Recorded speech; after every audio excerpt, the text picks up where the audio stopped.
We're just going to walk around and get a lay of the entire school, if that's okay. So the light's on. This drawer is open. When's the last time someone's been in here? Why? Because I got all the information right over here. Today is Friday. Yesterday was Thursday. Tomorrow's Saturday. We are in the month of February. Good job. So I'll tell you some of the stories the janitor told me.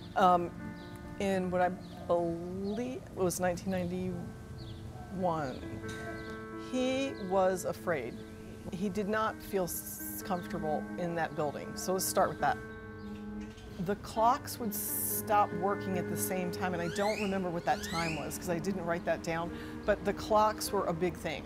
They would move on their own, pick different times. They had a life of their own. When the school was empty, he could still hear people talking, and he would go in and be like, hey, school's closed, and there was never anybody there, but he could totally hear people talking. And in fact, he saw a little girl come out of one of the rooms that we, in the hallway where we just were, or one of the hallways, and she was dressed in period clothing, maybe 13, and she walked out, and he saw her walk by and turn the corner and raced after. Now he's calling to her the whole time. He's like, little girl, or hey you, or whatever, you know. And then he goes as fast as he can to the end of that hallway, looks to the left, and there's no person there. And then he goes through the entire building looking for this girl, and there's nobody there. And he was scared. Growing up Hispanic, you hear a lot of things. You get a lot of, oh, if you don't go to sleep, La Llorona's gonna come get you, and that definitely contributed a lot, but you could definitely see like a lot of things moving. The swings would be swinging as if there was children in there. Footsteps was a really big one. I heard a lot of footsteps, but obviously being elementary, I was like, no, there's no way. There has to be a kid running. I may have not seen the kid, but it has to be a kid running. When I first walked in, I got the sense of, okay, who are these people? And why do they seem so interested? That kind of thing. There seemed to be a sort of like a cautionary distance. I think it took a while for whatever's here to warm up to us and get used to us being here.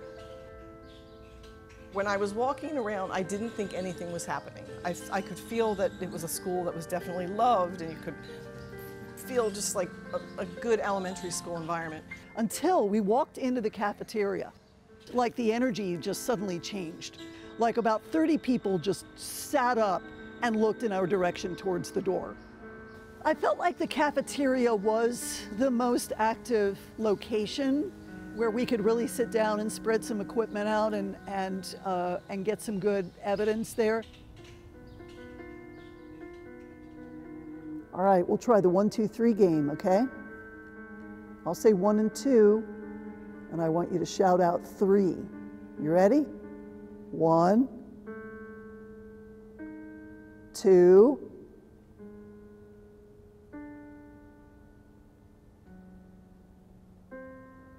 How about 1, 2.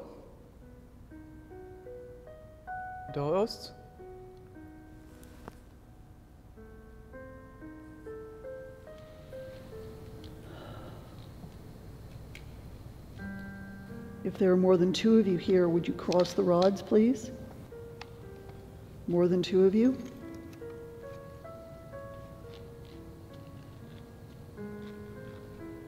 Thank you.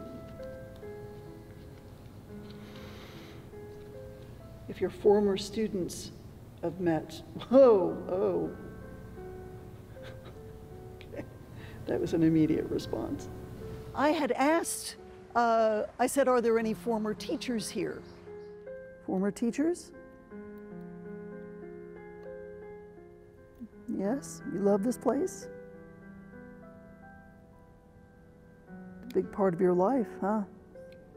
And a voice came back from a female that said, yes, it was. A big part of your life, huh? A big part of your life, huh? A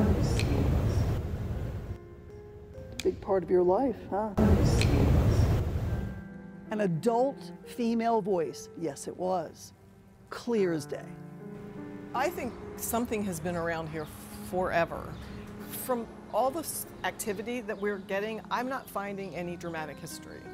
So before, it was one of the 4 schools that were built in 1922. It was the only one that was tore down and completely redone.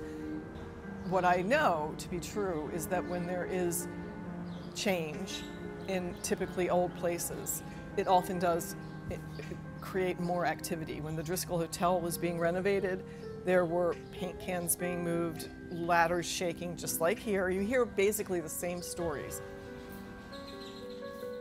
For a long time, we've known that there's spirits in Metz, and they seem to want to be alone.